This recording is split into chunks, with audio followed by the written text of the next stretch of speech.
Hello, lovely people. For those of you who are new here, hi, I'm Jessica. I started to lose my hearing at 15 and I began wearing hearing aids at 18. I think my hearing loss is now described as moderate to severe, which is basically, without my hearing aids, I live in a very pleasant underwater bubble with cotton wool in my ears. And with my hearing aids, I won't get hit by a truck, but I also can't tell what you're saying. So mainly I rely on just lip reading people. I talk about going through the process of losing my hearing a lot, and I'm often asked for advice on how to cope with it. I'm going to talk you through 6 key tips in this video, but first, how do you know if you have hearing loss or not?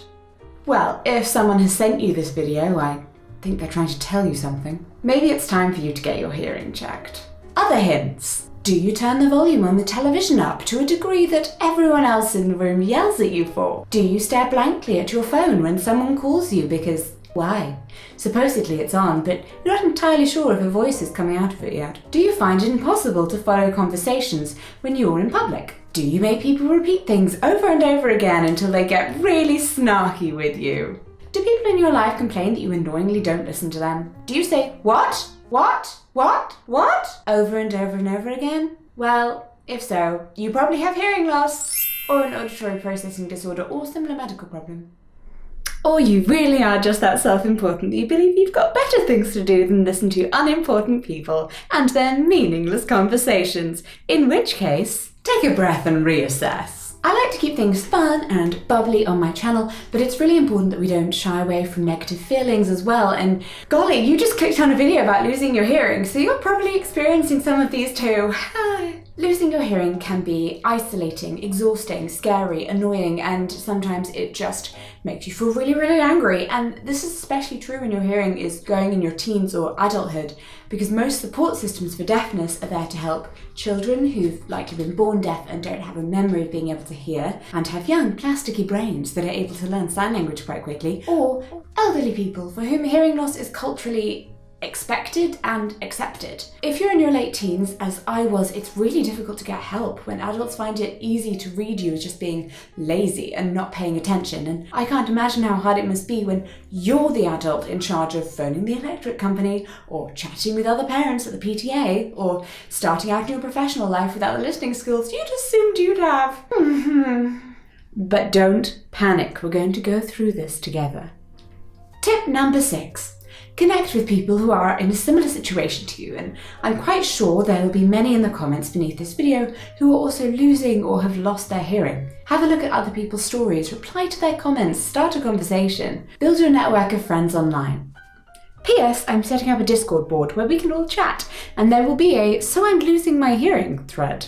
Isolation is a really significant problem since hearing loss detaches people from interactions with others, and maybe you live in a family of mumblers and you can't even understand your own parents anymore. The world is built around human interaction and community, and whilst it may feel like deafness can take all of that away, the internet is a pretty levelling playing field when it comes to communicating. And if you prefer meeting people in person, then your doctor or audiologist may be able to recommend a support group in your area. Don't freak out, they're all 2 generations older than you are, age is just a number. You can have friends with completely different but complementary interests.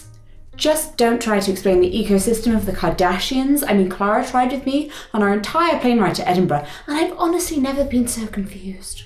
Also, talking to a therapist about your feelings of loss is a good thing. Change is scary. Tip number 5. You're going to feel very vulnerable. Plan ahead, know the exits and the buses. If you find yourself in a situation where you feel unsafe, you take that Uber, screw the cost. You'll find you rely on your eyesight a lot, especially for safety, and the minute you can't, you'll likely freak out. I can't stand being in a club or a pub and a light shining into my eyes. For a millisecond of blindness after the light hits, I am completely and utterly vulnerable, and it shakes my core. Try not to get into situations where you'll need to rely on your hearing, and that sounds obvious, but it can be as simple as just not walking alone in the dark. Which maybe you shouldn't do anyway. I don't know what your area is like, but stay safe, friends. Many deaf people often feel extremely vulnerable in situations where sounds are relied on to provide essential information. And that can vary from roadside traffic to public announcements in airports or train stations to the genuinely dangerous stuff like fire alarms. Plan ahead. Make sure you have the best app on your phone to track the trains, something that updates to the minute. You likely won't be able to hear any changes that come on over the tannoy. Tannoy. Clara says I need to inform non-British people that a tannoy is a loudspeaker. If you're getting coffee in the train station, make sure you're sitting in view of the board.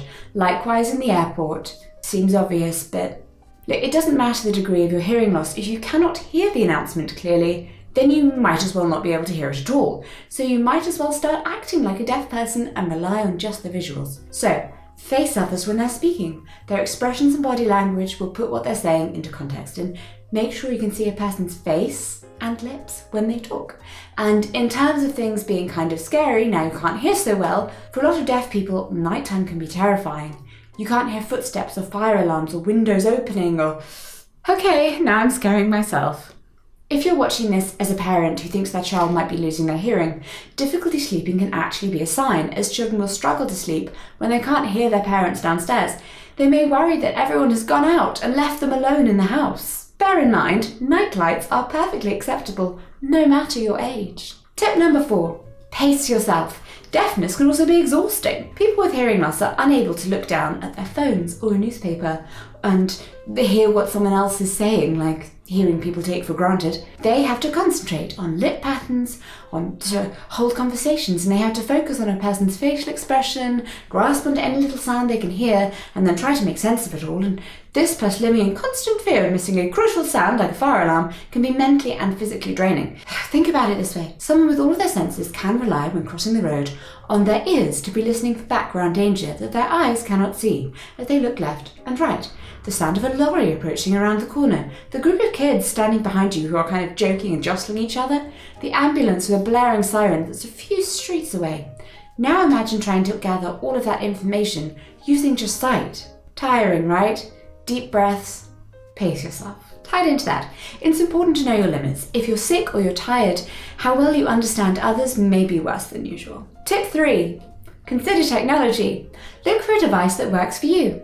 A professional audiologist, an ear, nose and throat ENT doctor, or a hearing aid specialist can help you find products. Your local council may even fund things like flashing doorbells and fire alarms if you can get to the right department. Their contact details can usually be found through the aforementioned doctors, but a good Google search might also help. Hearing aids might feel like a big step, but you can start small with just the inner ear ones if your hearing loss isn't particularly great. To break the technology down, we've got hearing aids, and they make sound louder for you and can also be programmed to cut out certain wavelengths, depending on your hearing loss. They come in many shapes, colours, sizes. Some fit behind your ear, others directly into the ear canal. FM systems are wireless assistive hearing devices that enhance the use of hearing aids, but can also be used by people who don't wear hearing aids. They come in 2 parts. A little microphone that can be clipped into the clothes of the teacher or lecturer or whomever you're particularly trying to listen to at that point, possibly even just your date in a restaurant.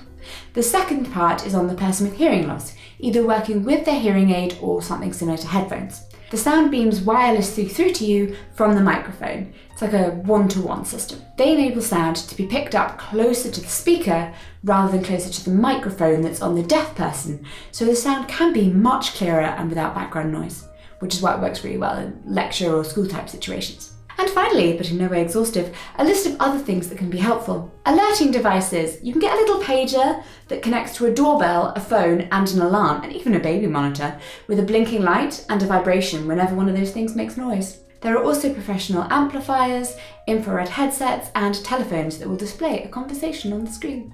That seems like a lot of information, doesn't it?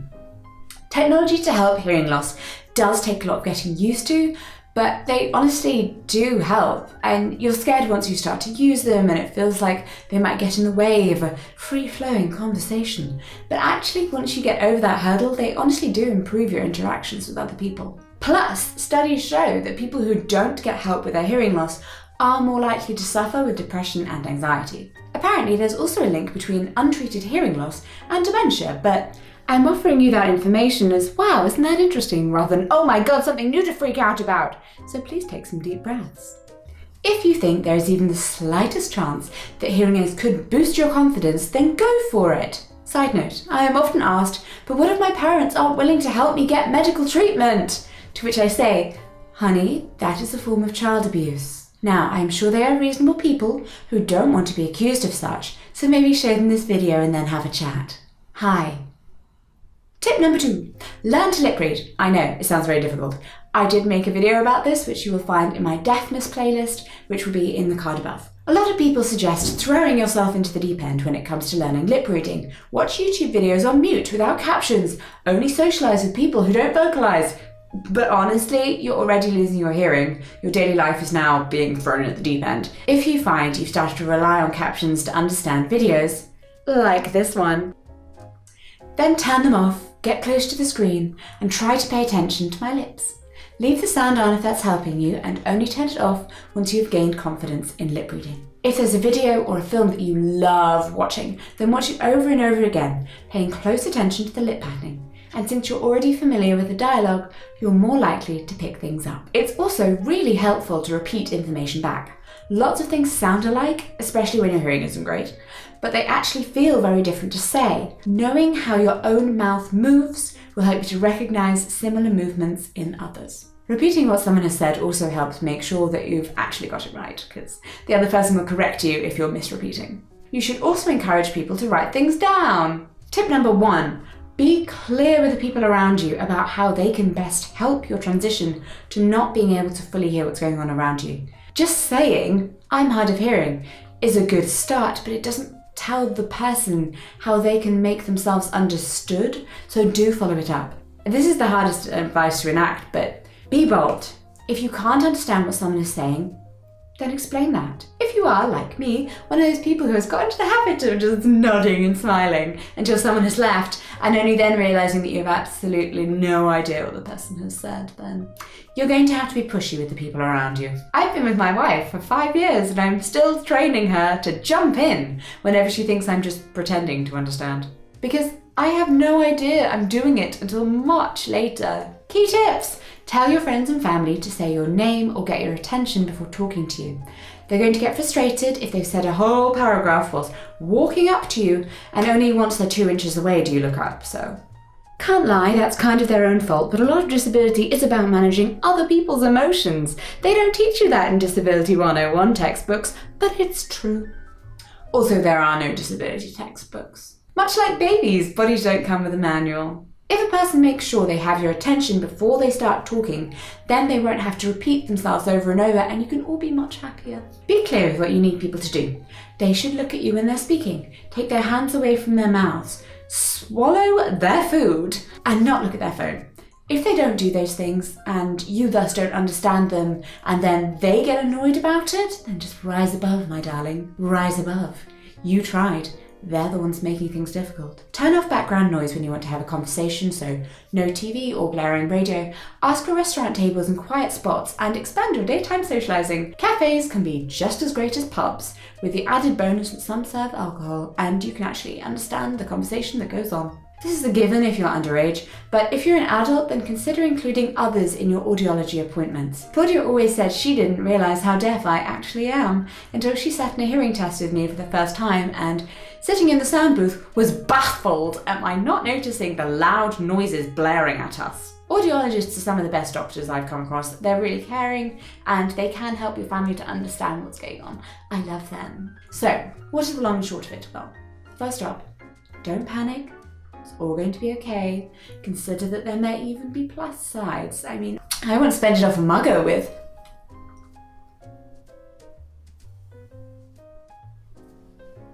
He gave me that special, oh, you poor love, face and let me go, so. Also, it's quite nice while you're crafting to be in your own little world. It's very peaceful. But remember to take your hearing aids out when it's windy. Top tip. Final point. The majority advice says that you shouldn't say what when you can't hear, but instead should say pardon or excuse me. Now look, and I'm all for social etiquette, traditions and good manners, but really, pardon and excuse me skirt dangerously close to I'm sorry, and honestly, really, I'm not. And I shouldn't have to be. I don't want to apologise for my poor hearing because it's not my fault. It's not intentional. I wasn't too distracted by my phone to pay attention to you. I'm just deaf. I promise it's going to be okay, alright? All change is terrifying to start with, and yes, I get that this isn't like moving schools or joining a new office, but perhaps think of it more like becoming a parent for the first time. Your life will never go back to the way that it was. It's the end of an era, but it's the start of one too. You're still you, with the same personality, the same likes, the same loves. Maybe your future looks different now, but that doesn't mean it's worse or that it's going to be horrible, even if you are more tired now. You're joining a community of people who have been through what you're going through right now, and there are many support systems in place. Even if you don't have help from your parents or guardians, or your school isn't willing to give you the support that you need, well, that's only temporary. Other people will come in and out of your life. Things will ebb and flow, but the one constant is you. And the important thing is that you're happy with yourself and feeling like you can manage life. Work on your own emotions first. Help someone else put on their oxygen mask second. You'll be all right, my darling. You really, really will. And I'll see you in my next video.